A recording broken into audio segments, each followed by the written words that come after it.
Hey, time out. Faith is best defined as gullibility, beliefs held without or in spite of evidence, a piss-poor substitute for thinking. Well, Richard Ball, I sincerely appreciate you taking the time to think of and write all of that out for us. Yo, time out. Religious faith is entirely dishonest. Boffle guy. Really? Like all of it. All 2,000 plus years of it? And finally, time out. People have already debunked this mess. Jerome, I guess if that's true, I should probably just pack my stuff up and go home. But since I'm not gonna do that, we can go ahead and unpack this right now in overtime.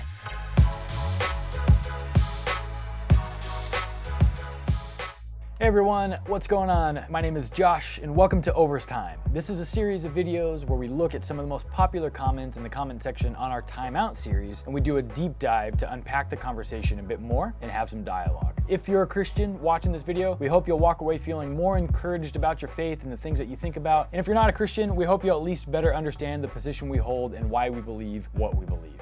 So today's conversation centers around the topic blind faith. In our Time Out series, we actually have a video that asks that question. Does Christianity believe anything based on logic or real or rational thoughts, or is it all just blind? And this is one of the biggest grenades lobbied at people of faith, is that we blindly follow God when there's no good reason to do so. So today I figured we'd spend a few minutes exploring that assumption and see if we could offer a better understanding of why we believe what we believe. So first, it's super important to define the term faith, right? If we're gonna have a conversation about something, we gotta know what it is that we're talking about. So faith is defined as having confidence and trust in a person or thing. The Bible word for faith is pistis, which actually can also be translated as trust. Now, Richard Dawkins, a popular atheist thinker, has defined faith as blind trust in the absence of evidence. So right away, we run into our first problems with Dawkins' popular point of view. The idea of having no evidence is an incredibly disingenuous way to begin the conversation, and it also falls flat when actually considering the definition of the word itself. In the Greek, the word pistis, which is used over 240 times in the Bible, actually derives its meaning from a word that's used as early as the 4th century BCE, which literally means to bring forward evidence. This is incredibly important because it makes a categorical distinction between what people like Dawkins and others like him who say from those of us who are trying to have an honest dialogue around the word and what it has for us in terms of its stipulations and meanings. Now, you may not find the evidence convincing. That's a logically coherent position to hold. However, to say that there is no evidence or that Christians believe blindly is disingenuous at best and foolish at worst. So when we use the proper definition of the word faith, bringing forward evidence, it's correct to ask the question, what criteria do we use to determine proper evidence, right? Like what's gonna count in the dialogue as something that is legitimate evidence or not? The Christian perspective considers 3 specific categories, right? Reason, or like reason and science, scripture, and our experience. Now, reason and science is incredibly important, right? If we believe in a God, we have to believe that that God is logical. And when we look at the experience side, this one gets a little bit more subjective because we have to ask ourselves the question, how do we experience the world around us? What is our life like? And when we use scripture, it's important to consider this as well because Christians argue that the Bible is central to our faith. And as such, we need to examine it and see if it's even remotely reliable. So when we get to the reason and the science arguments, the first big one that is helpful in our discussion is the fine-tuning argument. So we're gonna go through 2 brief examples and we're gonna talk about what they mean for us in our discussion. So first, I want you to imagine covering the entire North American continent in dimes. All right, and you're gonna stack them all the way until they reach the moon. Now imagine stacking just as many dimes again and again on another billion other continents the same size as North America. Now, if you marked one of those dimes with a red X and you hid it in the billions of piles you had assembled, the odds of a blindfolded person picking out the correct dime is about 1 in 10 to the 37th power. That's basically 1 with 37 zeros behind it. And that is the same level of precision required in the strong nuclear force and the expansion rate of the universe. Now, our second example is just as crazy. If you were to take a tape measure and stretch it across the entire known universe, now I'm talking literally from one end of the universe all the way to the other. Now you imagine one particular mark on that tape represents the correct degree of gravitational force required to create the universe we have. Now you have to understand, this isn't like a standard 4 or 6 foot tape measure. This is a tape measure that stretches across the entire literal universe. If it's off by 1 inch, our universe can't come into existence.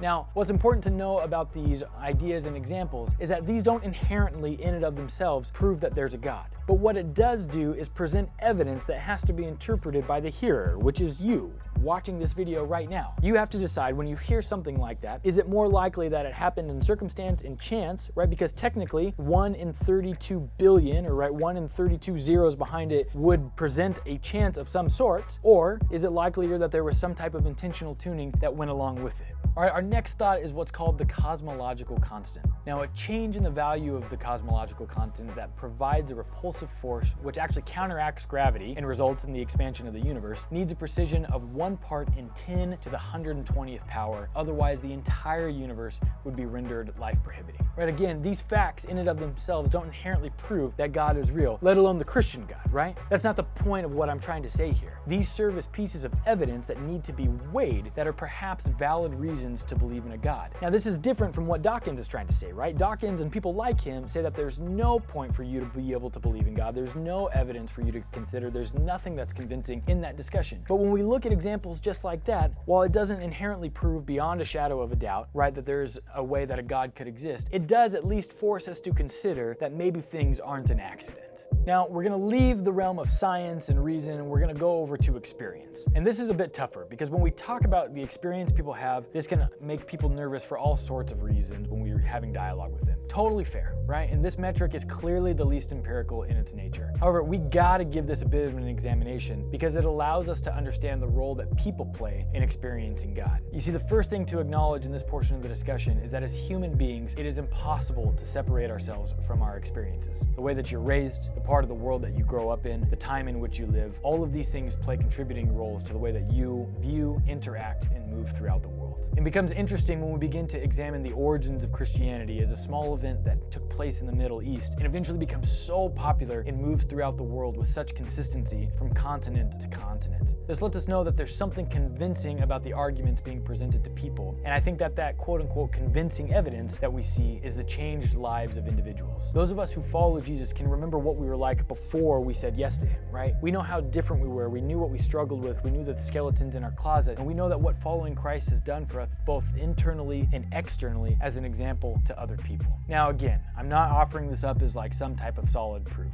right? And some type of empirical proof. I wouldn't make such a claim. However, I have seen, right, that one of the most powerful arguments for quote-unquote Jesus being real, and my simple and humble anecdotal experience, is that people, when their lives change, come back so drastically different that it does force you to ask the question, why? Or what happened? Or who did this to you? Or whatever you want to ask, right? This is just simply another weight that's being added to the scale of evidence for consideration. So finally, the last thing that we're going to look at is Scripture. And we're going to consider Scripture as a historical document and not just a faith document. Because Scripture actually arises in a specific time, in a specific place, from a specific set of people to a specific audience. And it's important to examine that on its own merits because we want to know if it's even trustworthy for us or not. So when we look at it less from a faith-based perspective and more of a historical critical one, it allows us to have a little bit more of an honest conversation. So it's important for you to know that there is an incredibly high number of surviving copies of the original biblical writings. These copies are called manuscripts, and there's about 6,000 surviving manuscripts for the New Testament alone. And this makes it the best attested document of all ancient writings. The next closest contender we have is actually Homer's The Iliad, which has roughly about 1,800 existing copies. So the value of us having a large number of manuscripts for the New Testament is that it actually provides us with ample opportunity to compare these writings themselves. And this is incredibly valuable when we're cross-checking manuscripts from different geographic areas and from different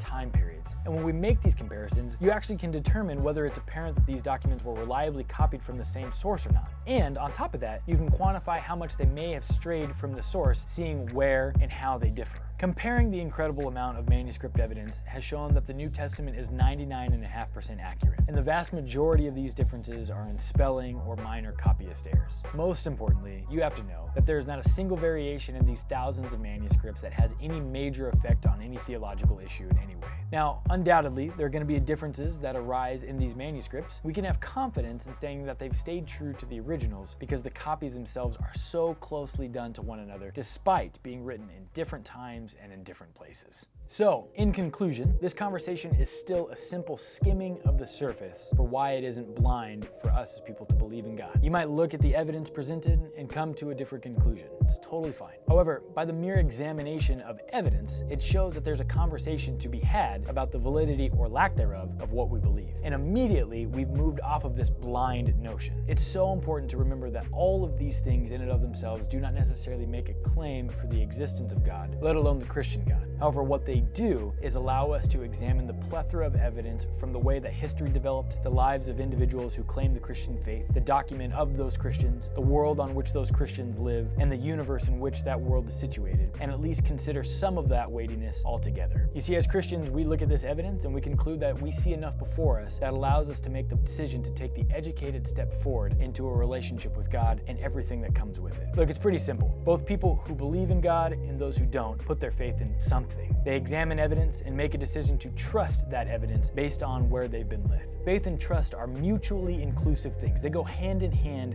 with each other. For the Christian, we look at the world around us, the examples we've discussed, and many other things, and we've decided to trust that the God of the Bible is who he says he is. So until next time, we'll see you in the comments.